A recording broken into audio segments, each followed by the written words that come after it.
All right, Lebogang Botlhoko. And there's nothing Botlhoko going on here. Not at all. Not at all. Because we are proud and we are Happy people. We are influencing the young generation basically.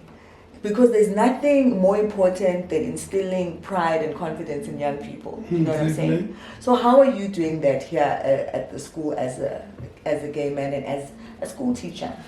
You know, I accommodate every single individual learner because each and every one's got their own individual personalities and they believe in themselves.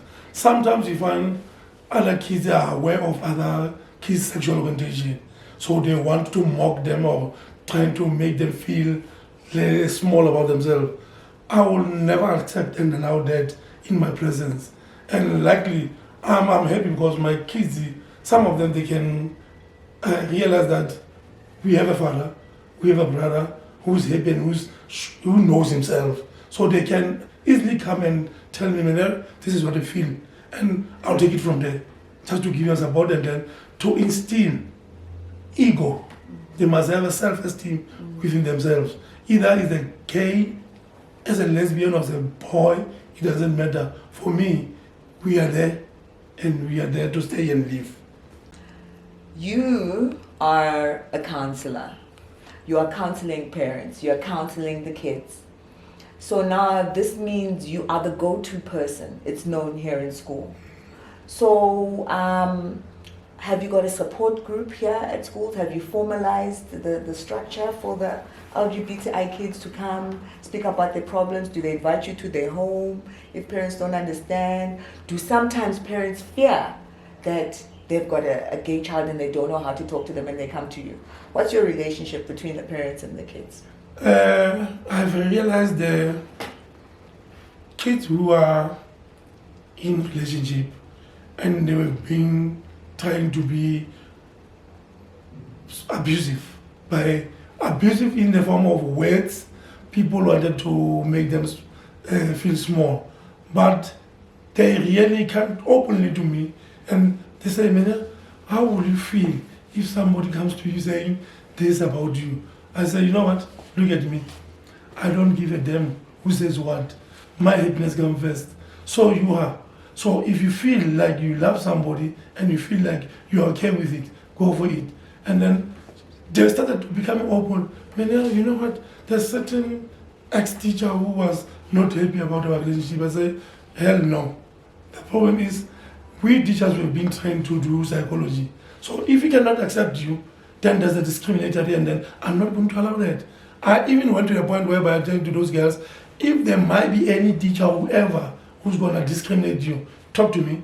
We will have to take you to a human rights department whatsoever to stop humiliation. But to be honest, if the kid can say, "Miner, you know, this is me, but my parents doesn't know." I said, "Listen, girl, most of the time, to make it easy for your parents to understand, when you come home, just make it a scenario. Sit mama down, sit daddy down. Daddy, what if this is a scenario like there's a boy and he did not realize that he's gay and he went to boarding school and he found out somebody then started dating and he was afraid to come and talk to the parents, and then all of a sudden the parents were made aware and now it was not easy for him or her to come out. How will we do?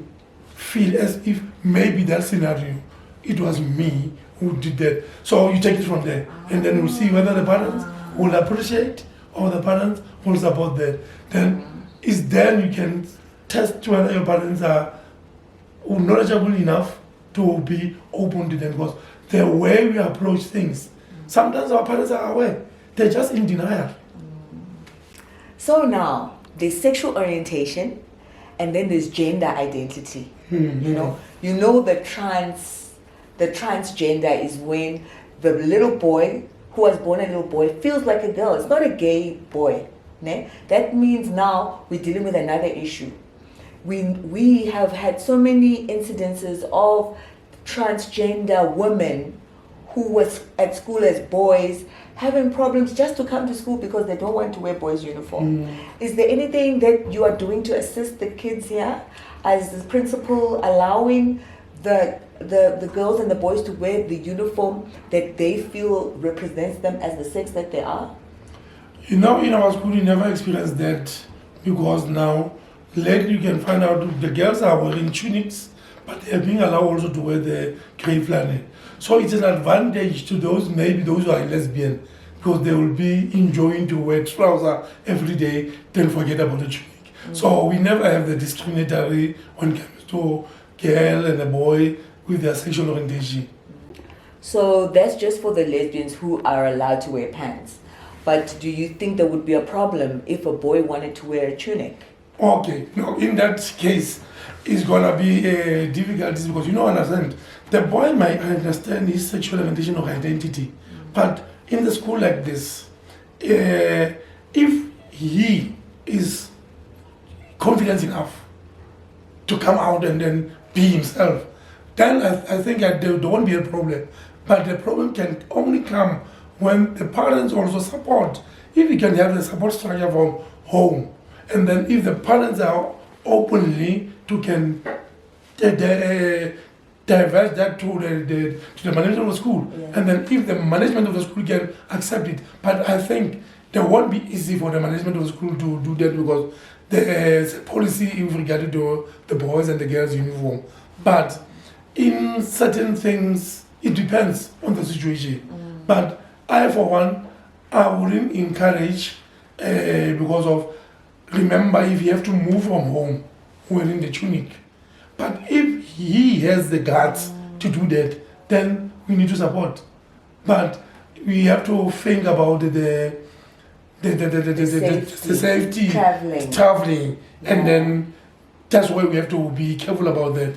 But sometimes if he is in the vicinity or in the group that he feel comfortable, I think that one can be acceptable. But in the form of the school uniform thing, I don't think they can be allowed to do that. Hence I say it's likely that lesbian, they can be allowed to wear the trousers. You know, Lebo, I may be wrong about this stereotype. I also got it somewhere. Is it true that the gay kids are less good at sport? Have you found that maybe gay boys they're too soft to play sport? Have you found that the gay girls, they are the ones that are strong and the ones that want to do sport? Is that true? What have you found as a sports? No, it's not true. What is important is that you find out that a gay boy or a lesbian girl, they are interested in certain sporting code. I said again, if you are doing something with passion and you love doing that, you'll do your best. And are you aware that people are watching because of he's a gay boy, he's playing soccer? They are going to watch a team, how the skill that he had for soccer. You'll be surprised. Our school is sports focused, and you can identify, you can see that, oh, there's a thin line between love and hate there. But I believe each and every one, either you are straight, gay or lesbian, you can excel in sport as long as you have a passion about it. You know, you said something very important about accepting yourself. We are always, as young people who are not sure if we're going to be accepted, first waiting to be accepted so that we can relax and live ourselves freely as ourselves. But you said something important, that before other people can accept you, you have to accept yourself. Right? Mm-hmm. So now, if now that's the trouble that a young person is having, they're gay, but they feel that first they need to be accepted before they can accept themselves. How do you ensure that they first come inside and accept themselves? Because that's when other people will be seeing that I can't see somebody that is accepted themselves. I would like to make an example. Like if you want to make coffee, there are different types of ways to make coffee. Somebody likes coffee with warm water, warm milk. He doesn't use sugar whatsoever. He will utilize certain things to make his coffee the way he or she wants. So, first of all, to instill the self-esteem to those boys and girls who are afraid of accepting themselves and putting themselves happy before, I'll say to them, nobody can make you who you are. We cannot let anybody from anyway. At the ultimate end, your destination, your altitude, it will be determined by your attitude. So, number one, whether you like it or not, people can say you are ugly, but deep down you know that you are the most important person. So, the minute people try to belittle you, take you down, then you are giving them the access to control your life. You have to start from there. Be the steering of your life. Drive that life of yours, because of, if you let somebody, then you are not going to live your life according to your expectation. You are going to live your life according to other people's expectation. I want to make an example about myself. I, for one, I work there. And when I work there, I know that there won't be 2 or 3 people not looking at me behind, because I worked on. And I have confidence in myself. So I beat most of the people. Even if you can come with negativity, trying to take me down, you are coming to the wrong person, because I know who I am. Even though it was not easy for me to come out of the closet, because I was afraid of our parents. But at the ultimate end, my happiness comes first.